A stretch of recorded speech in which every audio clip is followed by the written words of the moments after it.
মধ্যরাতে নির্বাচনের আগেই ডক্টর ইউনূস এবং এনসিপির নেতাকর্মী কঠিন বিপদের মধ্যে পড়ে গেছে। এইদিকে সকালেই ভয়ঙ্কর অ্যাকশন নিয়েছেন সেনাপ্রধান। বিস্তারিত জানতে ভিডিওগুলো দেখতে থাকুন।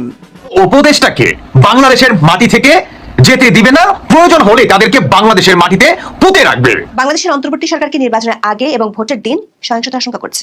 গত 17 মাস ধরে আইন শৃঙ্খলা পরিস্থিতির চরম অবনতি আর সরকারের মৃত্যুদের মব সন্ত্রাসের কারণে জনগণের যে আশঙ্কা সেটিকে এবার সরকারই প্রথম প্রকাশ করলো। শেখ হাসিনা দিল্লি থেকে বলছেন যে নির্বাচন হতে দেওয়া যাবে না আওয়ামী লীগকে ছাড়া। সেই কারণেই মানুষের মধ্যে সন্দেহ, উদ্বেগ, উৎকণ্ঠা যে কিছু একটা হয়তো ঘটে যেতে পারে শেষ মুহূর্তে। দর্শক, নোবেলজয়ী প্রফেসর ইউনূসের 3-0 তত্ত্ব প্রচার বিশ্বব্যাপী, সেগুলো আমরা অনেক আগে থেকেই। আসসালামু আলাইকুম, আমন্ত্রণ নতুন একটি সংবাদে আবার একটি গুরুত্বপূর্ণ নিউজ আপডেট নিয়ে হাজির হয়েছি। প্রিয় দর্শক, যা আমাদের ভিডিওর প্রথম অংশ দেখে বুঝতে পেরেছেন, ঠিক আজকের ভিডিওটি কোন বিষয়টি ইঙ্গিত করছে। তো দর্শক, এই বিষয় নিয়ে আমি বেশি কথা বলছি না, চলুন দেখে আসছি আজকের সে কাঙ্ক্ষিত ভিডিও। তবে তার আগে বলবো, আপনি যদি আমার চ্যানেল নতুন হয়ে থাকেন অবশ্যই চ্যানেলটি সাবস্ক্রাইব করে রাখুন পরবর্তী আপডেট পাওয়ার জন্য। তো চলুন দর্শক, এই ভিডিও দেখে আসি, তারপরে বিষয় নিয়ে কথা বলছি। দেশের অন্তর্বর্তী সরকারকে নির্বাচনের আগে এবং ভোটের দিন সহিংসতার আশঙ্কা করছে। গত 17 মাস ধরে আইন শৃঙ্খলা পরিস্থিতির চরম অবনতি আর সরকারের মৃত্যুদের মব সন্ত্রাসের কারণে জনগণের যে আশঙ্কা সেটিকে এবার সরকারই প্রথম প্রকাশ করলো। এমন প্রশ্ন উঠছে পররাষ্ট্র মন্ত্রণালয়ের একটি বিবৃতিকে কেন্দ্র করে। বিবৃতি দিয়েছে অন্তর্বর্তী সরকার পররাষ্ট্র মন্ত্রণালয় থেকে। 23 জানুয়ারি ভারতের দিল্লিতে একটি অনুষ্ঠানে সাংবাদিকদের উদ্দেশ্যে শেখ হাসিনার অডিও ভাষণ প্রচারিত হয়, যেখানে বাংলাদেশের সাবেক প্রধানমন্ত্রী অধ্যাপক ইউনূস ও অন্তর্বর্তী সরকারের কড়া সমালোচনা করেন। ওই ভাষণে শেখ হাসিনা 5টি দফার কথা বলেন। ভারতে বসে প্রকাশ্য একটি অনুষ্ঠানে শেখ হাসিনার এমন অডিও ভাষণ প্রচারে বাংলাদেশের সরকার বিস্মিত ও হতবাক বলে মনে করছে দেশের পররাষ্ট্র মন্ত্রণালয়। ভারতে বসে শেখ হাসিনার এই অডিও বার্তাকে বাংলাদেশের অন্তর্বর্তী সরকার দেখছে উস্কানিমূলক ও দেশটির নিরাপত্তার জন্য হুমকি হিসেবে। বাংলাদেশের পররাষ্ট্র মন্ত্রণালয়ের বিবৃতির শেষ দিকে বলা হয়েছে, নির্বাচনের আগে ও নির্বাচনের দিন সহিংসতা ও সন্ত্রাসী কর্মকাণ্ডের জন্য বাংলাদেশ সরকার আওয়ামী লীগকে দায়ী করবে এবং এর অশুভ ষড়যন্ত্র ব্যর্থ করতে যথাযথ ব্যবস্থা নেবে। প্রশ্ন হলো, সরকার কি ধরেই নিচ্ছে নির্বাচনের আগে ও ভোটের দিন সহিংসতা হবে? আবার যদি হয়ও, তাহলে আগে থেকে কিভাবে সরকার ধরে নিচ্ছে এটি আওয়ামী লীগই করবে, যেখানে থানা পুলিশের লুণ্ঠিত 1350 অস্ত্র এখনো উদ্ধার করতে পারেনি? দিনে দুপুরে আইন শৃঙ্খলা বাহিনীর উপর আক্রমণ করছে সন্ত্রাসীরা। সেখানে সরকার ঘটনা ঘটার আগেই কার্যক্রম নিষিদ্ধ থাকা দলটির উপর দায় চাপিয়ে সন্ত্রাসীদের অভয়ারণ্য বানাতে লাইসেন্স দিয়ে দিচ্ছে না তো, এমন আশঙ্কা করছেন অনেকেই। নাকি সরকার আগে থেকেই নিজের দুর্বলতা ঢাকতে সেলফ ডিফেন্স নিয়ে নিচ্ছে? 2 দফা ডেভিল হান্ট সহ নানা ধরনের অভিযান চালিয়েও সরকার কেন আতঙ্কে ভুগছে? বিস্তারিত জানতে চলুন যাওয়া যাক বিশ্লেষণে।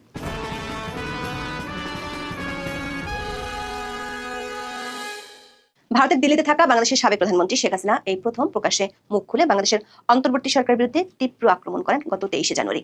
শুক্রবার প্রাক রেকর্ডেড অডিও বার্তায় তিনি বাংলাদেশের মানুষকে অন্তর্বর্তী প্রশাসনের বিরুদ্ধে ঐক্যবদ্ধ আন্দোলনের ডাক দেন। তার অভিযোগ, অধ্যাপক ইউনূসের নেতৃত্বাধীন সরকার অবাধ ও সুষ্ঠু নির্বাচন করাতে সম্পূর্ণ ব্যর্থ।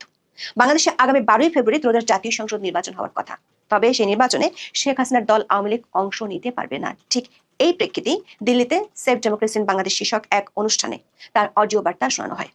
ভাষণে শেখ হাসিনা 5 দফা দাবি তুলে ধরেন। তার মধ্যে রয়েছে, প্রথমত ইউনূস সরকারের অপসারণ করে গণতন্ত্র পুনরুদ্ধার, দ্বিতীয়ত অবিলম্বে হিংসা ও নৈরাজ্য বন্ধ করতে হবে, 3 নম্বরে বলা হয়েছে নারী, সংখ্যালঘু ও দুর্বল জনগোষ্ঠীর নিরাপত্তার লোহার মতো নিশ্চয়তা দিতে হবে, 4 বলা হয়েছে রাজনৈতিক উদ্দেশ্যপ্রণীত মামলা ও সাংবাদিকদের নিপীড়ন বন্ধ করতে হবে এবং সবশেষ বলা হয়েছে জাতিসংঘের অধীনে জুলাই আন্দোলনে সংঘটিত হত্যাকাণ্ডের তদন্ত করতে হবে। রাজনৈতিক পর্যবেক্ষকদের মতে এই ভাষণের মাধ্যমে নির্বাচনের আগে আওয়ামী লীগকে প্রাসঙ্গিক রাখার চেষ্টা করলেন শেখ হাসিনা। শেখ হাসিনার এই অডিও বার্তা নিয়ে যতটা না বিশ্লেষণ চলছে, তার চেয়ে বেশি আলোচনা হচ্ছে শেখ হাসিনা এই প্রথমবারের কোনো অনুষ্ঠানে রেকর্ডেড হলেও বার্তা দিয়েছেন। এতদিন পর্যন্ত অনলাইনে দলীয় নেতাকর্মীদের উদ্দেশ্যে তিনি অডিও বার্তা দিতেন, কিন্তু বিদেশি অনেক সাংবাদিকদের সামনে শেখ হাসিনার এই বার্তা একেবারেই নতুন এবং এর মাধ্যমে আলোচনা হচ্ছে শেখ হাসিনাকে দিল্লি সক্রিয় রাজনীতি করার অনুমতি দিচ্ছে কিনা। 25 জুলাই বাংলাদেশের অন্তর্বর্তী সরকারের পররাষ্ট্র মন্ত্রণালয় এভাবে প্রকাশ্য অনুষ্ঠানে শেখ হাসিনার ভাষণ প্রচার নিয়ে তীব্র আপত্তি জানিয়েছে। পররাষ্ট্র মন্ত্রণালয়ের দেওয়া বিবৃতিতে বলা হয়, শেখ হাসিনা, যিনি মানবতা বিরোধী অপরাধ করার জন্য আন্তর্জাতিক অপরাধ ট্রাইব্যুনালে দোষী সাব্যস্ত হয়েছেন, গত 23 জানুয়ারি দিল্লিতে একটি প্রকাশ্য অনুষ্ঠানে তাকে একটি বিবৃতি দেওয়ার সুযোগ দেওয়া হয়েছিল, যেখানে তিনি প্রকাশ্যে বাংলাদেশ সরকারকে অপসারণের আহ্বান জানিয়েছেন। বাংলাদেশের অন্তর্বর্তী সরকার মনে করছে এর মাধ্যমে শেখ হাসিনা তার দলের অনুগত এবং সাধারণ জনগণকে সন্ত্রাসী কর্মকাণ্ড চালানোর জন্য নির্লজ্জ উস্কানি দিয়েছেন বাংলাদেশের আসন্ন সাধারণ নির্বাচনকে বাধাগ্রস্ত করার জন্য। বাংলাদেশ সরকার অভিযোগ, শেখ হাসিনা বাংলাদেশের অন্তর্বর্তী সরকার উৎখাতের ডাক এবং তার কর্মীদের হিংসায় প্ররোচনা দিয়েছেন। ভারতে বসে শেখ হাসিনার এই জাতীয় মন্তব্যে বাংলাদেশ সরকার বিস্মিত এবং বেদনাহত বলে পররাষ্ট্র মন্ত্রণালয়ের বিবৃতিতে বলা হয়েছে। দর্শক, এর আগে বাংলাদেশ সরকার বেশ কয়েকবার শেখ হাসিনা যে তার দলের নেতা কর্মীদের উদ্দেশ্যে অডিও বার্তা দেন তার প্রতিবাদ জানিয়েছে। আবার ভারত বাংলাদেশের বন্দি প্রত্যর্পণ চুক্তি অনুযায়ী শেখ হাসিনাকে ফেরত দিতে 2 দফা অনুরোধ জানিয়েছিল। বাংলাদেশের পররাষ্ট্র মন্ত্রণালয় বিবৃতিতে বিষয়টি উল্লেখ করে বলেছে, বাংলাদেশ সরকারের বারবার অনুরোধ সত্ত্বেও দ্বিপক্ষীয় প্রত্যর্পণ চুক্তির আওতায় শেখ হাসিনাকে বাংলাদেশের কাছে হস্তান্তর করা বাধ্যবাধকতা ভারত এখনো কার্যকর না করায় বাংলাদেশ গভীরভাবে ক্ষুব্ধ। বাংলাদেশ মনে করে এটি স্পষ্টতই বাংলাদেশের গণতান্ত্রিক উত্তরণ এবং শান্তি ও নিরাপত্তাকে হুমকির মুখে ফেলেছে। পররাষ্ট্র মন্ত্রণালয় আরও দাবি করেছে, ভারতের রাজনীতিতে এই অনুষ্ঠান আয়োজনের অনুমতি দেওয়া এবং শেখ হাসিনাকে প্রকাশ্যে তার বক্তব্য দিতে দেওয়া আন্তঃরাষ্ট্রীয় সম্পর্কের নিয়মের পরিপন্থী, যার মধ্যে সার্বভৌমত্বের প্রতি শ্রদ্ধা, হস্তক্ষেপ না করা এবং সুপ্রতিবেশী সুলভ নীতিমালা এবং বাংলাদেশের জনগণ ও সরকারের প্রতি সুস্পষ্ট অবমাননা। বাংলাদেশের আশঙ্কা এটি বাংলাদেশ ভারত সম্পর্কের ভবিষ্যতের ক্ষেত্রে একটি বিপজ্জনক দৃষ্টান্ত স্থাপন করে বাংলাদেশের ভবিষ্যতে নির্বাচিত রাষ্ট্র ব্যবস্থার পারস্পরিক উপকারী দ্বিপক্ষীয় সম্পর্কের সম্পৃক্ততা, গঠন এবং লালন পালনের সক্ষমতাকে মারাত্মকভাবে ক্ষতিগ্রস্ত করতে পারে। তবে বিবৃতির শেষ অংশটি বেশ উল্লেখযোগ্য। পররাষ্ট্র মন্ত্রণালয় বলছে, আওয়ামী লীগ নেতৃত্বের নির্লজ্জ উস্কানি আবারও প্রমাণ করে কেন অন্তর্বর্তী সরকারকে তার কার্যক্রম নিষিদ্ধ করতে হয়েছিল। নির্বাচনের আগে ও নির্বাচনের দিন সহিংসতা ও সন্ত্রাসী কর্মকাণ্ডের জন্য বাংলাদেশ এই সংগঠনকে দায়ী করবে এবং এর অশুভ ষড়যন্ত্র ব্যর্থ করতে যথাযথ ব্যবস্থা নেবে। প্রশ্ন হলো, ইতিহাসরা নির্বাচন আয়োজনের ঘোষণা দেওয়া সরকার কেন মনে করছে নির্বাচনের আগে ও ভোটের দিন সহিংসতা হবে? তার চেয়ে বড় কথা, যদি সহিংসতা হয়ও তাহলে সেটি তদন্তের আগে সব দোষ আওয়ামী লীগের ঘাড়ে চাপিয়ে দেওয়া হচ্ছে কেন? 2024 সালের 5 আগস্টের পর থানা, পুলিশ ও এসএসএফ এর লুট হওয়া অস্ত্রগুলো সরকার পুরোপুরি উদ্ধার করতে ব্যর্থ হয়েছে। গত 21 জুলাই ত্রয়োদশ জাতীয় সংসদ নির্বাচনকে সামনে রেখে দেশের সার্বিক আইন শৃঙ্খলা পরিস্থিতি নিয়ে প্রধান উপদেষ্টার কার্যালয়ে এক সভা অনুষ্ঠিত হয়। সেই সভায় বাংলাদেশের সেনাপ্রধান জেনারেল ওয়াকারুজ্জামান জানান, 2024 সালের জুলাই গণঅভ্যুত্থানের সময় সারা দেশের বিভিন্ন থানা থেকে মোট 3619টি অস্ত্র লুট হয়েছিল। লুট হওয়া এসব অস্ত্রের মধ্যে এখন পর্যন্ত 2259টি উদ্ধার হয়েছে। তার মতে গত 17 মাসে সরকার লুট হওয়া অস্ত্রের মধ্যে 62.4% উদ্ধার করতে পেরেছে। 2 দফা পুরস্কার ঘোষণা করেও সরকার এসব অস্ত্র ও গোলাবারুদ উদ্ধার করতে পারেনি।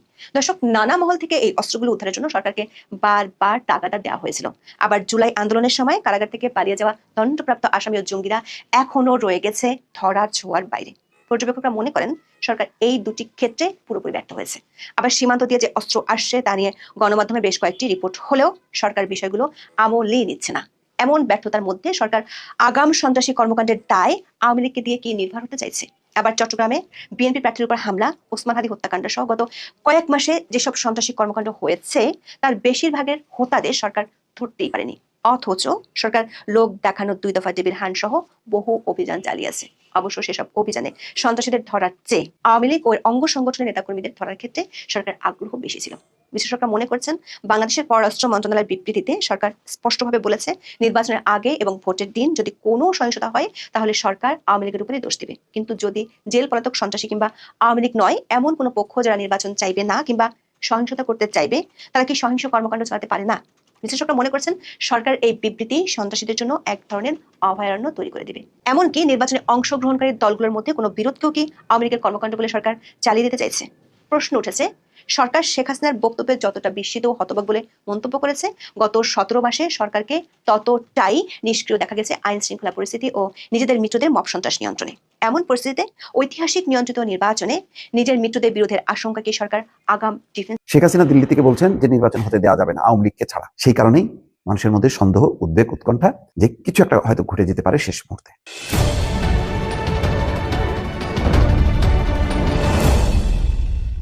তো দর্শক, আশা করছি সম্পূর্ণ ভিডিও দেখেছেন। দর্শক, আসলে সম্পূর্ণ ভিডিও দেখে বুঝতে পেরেছেন ঠিক আজকের ভিডিওগুলো কোন দিক কোন বিষয়টি ইঙ্গিত করছে। দর্শক, বাংলাদেশের যে রাজনীতির প্রেক্ষাপট তার আলোকে বেশ কয়েকটি গুরুত্বপূর্ণ ভিডিও নিয়ে আপনাদের সামনে আমরা হাজির হয়েছিলাম, যা আমাদের ভিডিওর প্রথম অংশ এবং শেষ অংশ দেখে বুঝতে পেরেছেন ঠিক আজকের ভিডিওগুলো কোন দিক কোন বিষয়টি ইঙ্গিত করছে। বাংলাদেশের যে রাজনীতির প্রেক্ষাপট আসলে কোন দিক যাচ্ছে, যা আমাদের ভিডিও সম্পর্কে আপনার মূল্যবান মতামত অবশ্যই কমেন্টস করে দিয়ে যাবেন। ভিডিও সম্পর্কে মূল্যবান মতামত কমেন্টস করে দিয়ে যান। ধন্যবাদ, দেখা হচ্ছে নতুন কোনো ভিডিওতে। সে পর্যন্ত সবাই ভালো থাকবেন, সুস্থ থাকবেন। আল্লাহ হাফেজ।